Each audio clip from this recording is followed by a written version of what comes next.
Alright guys, I'm back with another chapter in 2 Kings. We're in 2 Kings chapter 5, where the header reads, The Healing of Naaman, and we'll get right into it. The king of Aram had great admiration for Naaman, the commander of his army, because through him the Lord had given Aram great victories. But though Naaman was a mighty warrior, he suffered from leprosy. At this time Aramean raiders had invaded the land of Israel, and among their captives was a young girl who had been given to Naaman's wife as a maid. One day the girl said to her mistress, "I wish my master would go to see the prophet in Samaria. He would heal him of his leprosy." So Naaman told the king what the young girl from Israel had said. "Go and visit the prophet," the king of Aram had told him. "I will send a letter of introduction for you to take to the king of Israel." So Naaman started out, carrying as gifts 750 pounds of silver and 150 pounds of gold, and 10 sets of clothing. The letter to the king of Israel said, "With this letter I present my servant Naaman. I want you to heal him of his leprosy." When the king of Israel read the letter, he tore his clothes in dismay and said, "Am I God, that I can give life and take it away? Why is this man asking me to heal someone with leprosy? I can see that he's just trying to pick a fight with me." But when Elisha, the man of God, heard that the king of Israel had torn his clothes in dismay, he sent this message to him: "Why are you so upset? Send him on to me, and he will learn that there is a true prophet here in Israel." So Naaman went with his horses and chariots and waited at the door of Elisha's house. But Elisha sent a messenger out to him with this message: "Go and wash yourself 7 times in the Jordan River. Then your skin will be restored, and you will be healed of your leprosy." But Naaman became angry and stalked away. "I thought he would certainly come out to meet me," he said. "I expected him to wave his hand over the leprosy and call on the name of the Lord his God and heal me. Aren't the rivers of Damascus, the Abana, and the Pharpar better than any of the rivers of Israel? Why shouldn't I wash in them and be healed?" So Naaman turned and went away in a rage. But his officers tried to reason with him and said, "Sir, if the prophet had told you to do something very difficult, wouldn't you have done it? So you should certainly obey him when he says simply, 'Go and wash and be cured.'"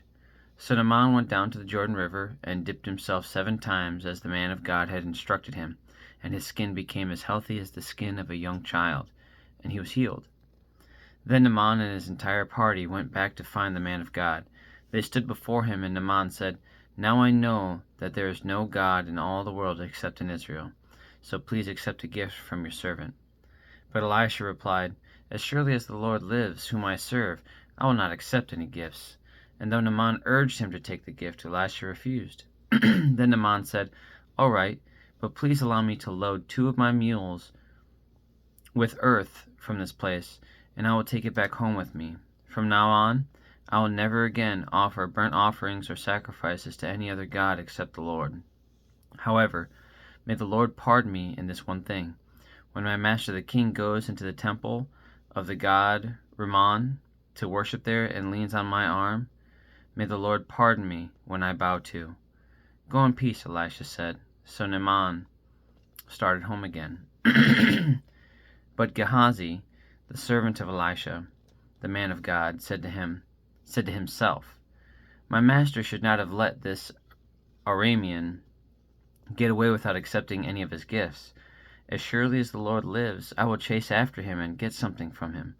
So Gehazi set off after Naaman. When Naaman saw Gehazi running after him, he climbed down from his chariot and went to meet him. "Is everything all right?" Naaman asked. "Yes," Gehazi said, "but my master has sent me to tell you that 2 young prophets from the hill country of Ephraim have just arrived.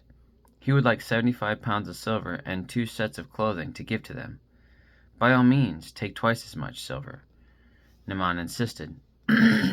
He gave him 2 sets of clothing, tied up the money in 2 bags, and sent 2 of his servants to carry the gifts for Gehazi. Tied up the money in 2 bags, and I'm going to restart that. my eyes stopped working for a second. So we're in verse 23. By all means, take twice as much silver, Naaman insisted. He gave him 2 sets of clothing, tied up the money in 2 bags, and sent 2 of his servants to carry the gifts for Gehazi. But when they arrived at the citadel, Gehazi took the gifts from the servants and sent the men back. Then he went and hid the gifts inside the house. When he went into his master, Elisha asked him, "Where have you been, Gehazi?" "I haven't been anywhere," he replied. But Elisha asked him, "Don't you realize that I was there in spirit when Naaman stepped down from his chariot to meet you? Is this the time to receive money and clothing, olive groves and vineyards, sheep and cattle, and male and female servants?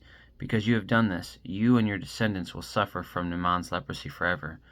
When Gehazi left the room, he was covered with leprosy. His skin was white as snow. And that is the end of chapter 5 of 2 Kings. For me, I think that just ended in a poetic sense. I couldn't imagine having a relationship with somebody who has such a strong relationship with God, seeing them operate the way that they do, turning some away, and then in such a deceitful manner go and try and head off the gifts that were offered to them but refused. And then to be so bold as to lie. He saw a man who congregates with God regularly and told a man where to go to be healed, gave him instructions from God, and then he's going to deceive him? I think it's so crazy, the audacity that we have to think that we can just pull the wool over someone's eyes that truly serves the Lord. It doesn't matter to them. He took that burden upon himself when the servant did that and went around. What was it? Yeah, the Gehazi, when he went around Elisha's back and did that of his own will, and then to lie about it again, to suffer the way that he's going to suffer. Now he brought that upon himself, which is heart-wrenching for Gehazi. He's so close to that and still doesn't see it, because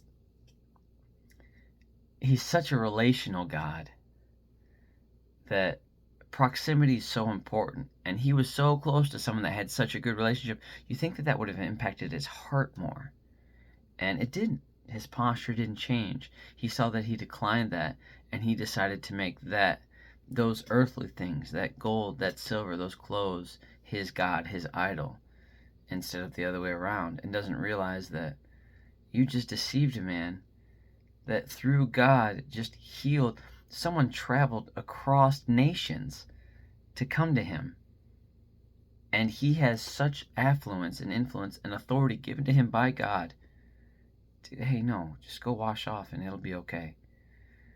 Is that not more valuable than money? Isn't that relationship more valuable than money? And he just doesn't see that. He's so caught up in the world, and I get that so much. I understand that. That's so relatable. I get being just sucked into the world of just, you need more, and your family needs more, and you need more of God and Jesus, and allowing those relationships to fuel just the absolute victory he has in store for you. And to be so close to someone who serves God in such a manner, to see healing. You just saw a man healed of leprosy. And what do you prioritize? You prioritize what he left with. He had that. He was a broken man that showed up with that, willing to exchange it for whatever hope or promise that you had. And he got that. And was like, you can take all this. This doesn't matter. And the other guy, he has that. He has a relationship with Elisha, who has a great relationship with God. And he says, yeah, that's all good and well. I want that gold and I want that silver. What an idiot. I'm embarrassed to align with that sometimes. And probably more often than I'd like to admit. Just realize and say, oh, my family needs and I want and all these things. No, I want God. And I want what he wants for me. And when you do that, you'll be turning gold and silver away. What a wealth beyond understanding. So, That's what I'm working towards, guys. I'm working on that relationship with Jesus. So, on that note, have a good night. God bless. I love you. Jesus loves you. And I'll be back for chapter 6 of 2 Kings tomorrow, where the header reads, The Floating Axe Head. So, have a good night. God bless, guys. I'll see you tomorrow.